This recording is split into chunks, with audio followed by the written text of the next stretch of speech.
आज Doubtnut app download करें। Doubtnut पर अपने सभी गणित, रसायन विज्ञान, भौतिक विज्ञान और जीव विज्ञान के डाउट्स का करो सफाया। बस प्रश्न की फोटो खींचो, एक ही प्रश्न को क्रॉप करो और तुरंत वीडियो सोल्यूशन पाओ। अभी डाउनलोड करें। हेलो बच्चों, तो हमें प्रश्न में दिया गया है एक्स अक्ष पर स्थित किसी भी बिंदु का y निर्देशांक शून्य होता है। ठीक है, तो बच्चों देखो यहाँ पर क्या बोला जा रहा है, एक्स अक्ष पर किसी भी बिंदु का y निर्देशांक, ठीक है, वो कितना होता है बच्चों, शून्य होता है। तो बच्चों देखो इसे हम कार्तीय तल द्वारा समझते हैं। ठीक है, तो बच्चों देखो कार्तीय तल में ये जो क्षैतिज रेखाएं होती है बच्चों, वह एक्स अक्ष कहलाती है। ठीक है, ऊर्ध्वाधर रेखा y अक्ष कहलाती है। ठीक है बच्चों, अब बच्चों देखो यहाँ पर x अक्ष और y अक्ष परस्पर मूल बिंदु पर प्रतिच्छेद करते हैं, जिनके निर्देशांक होते हैं शून्य शून्य। ठीक है, अब बच्चों देखो यहाँ पर मूल बिंदु के दाईं और बच्चों x पर संख्याएं धनात्मक होती है और बाएं और ऋणात्मक। इसी प्रकार बच्चों देखो मूल बिंदु के ऊपर y पे संख्याएं धनात्मक होती है और नीचे बच्चों ऋणात्मक होती है। ठीक है, तो यहाँ पर क्या बोला गया है, देखो बच्चों प्रश्न में एक्स अक्ष पर स्थित किसी भी बिंदु का y निर्देशांक शून्य होता है। ठीक है, तो बच्चों देखो यहाँ पर हम समझते हैं कि निर्देशांक किसे कहते हैं। ठीक है, तो किसी बिंदु का निर्देशांक बच्चों, मान लिया यहाँ कोई बिंदु है बच्चों जिसके निर्देशांक एक्स वाई है। ठीक है, तो बच्चों देखो यहाँ पर एक्स एक्स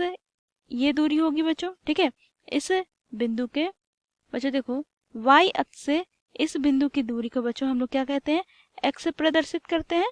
ये 3 हो जाएगा। ठीक है, अब बच्चों देखो इसी प्रकार इस बिंदु की दूरी x अक्ष से जितनी होगी बच्चों, वह y से प्रदर्शित होगी।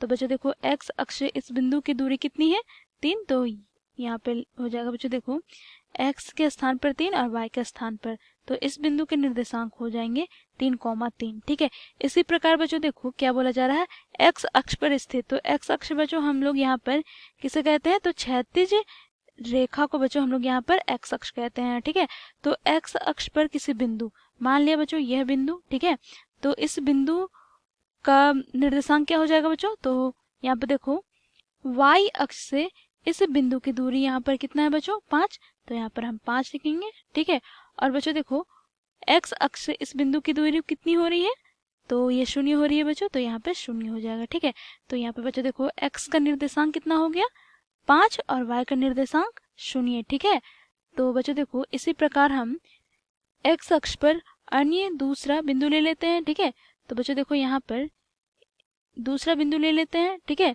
तो बच्चों देखो इस बिंदु के निर्देशांक क्या हो जाएंगे बच्चों, तो देखो यहाँ पर y अक्ष से इस बिंदु की दूरी कितनी हो रही है, तो यहाँ पे बच्चों देखो -2, तो यहाँ पे -2 होगी।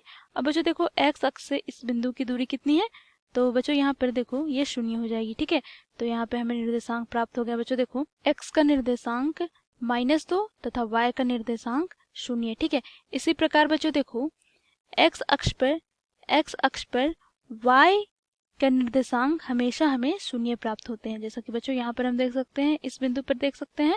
तो बच्चों देखो यहाँ पर x के निर्देशांक बच्चों देखो x अक्ष पर जो संख्याएं होंगी वो होंगी, परंतु बच्चों y अक्ष के निर्देशांक क्या हो जाएंगे, 0 हो जाएंगे। ठीक है, तो बच्चों देखो दिया गया कथन सत्य है। ठीक है, सत्य कथन है। ठीक है बच्चों, थैंक यू। कक्षा 6 से 12वीं से लेकर नीट, IIT, JEE वो एडवांस के लेवल तक 1 करोड़ से ज्यादा छात्रों का भरोसा। आज ही डाउनलोड करें डाउटनेट ऐप या व्हाट्सएप करें अपने सारे डाउट्स 8400 400 400 पर।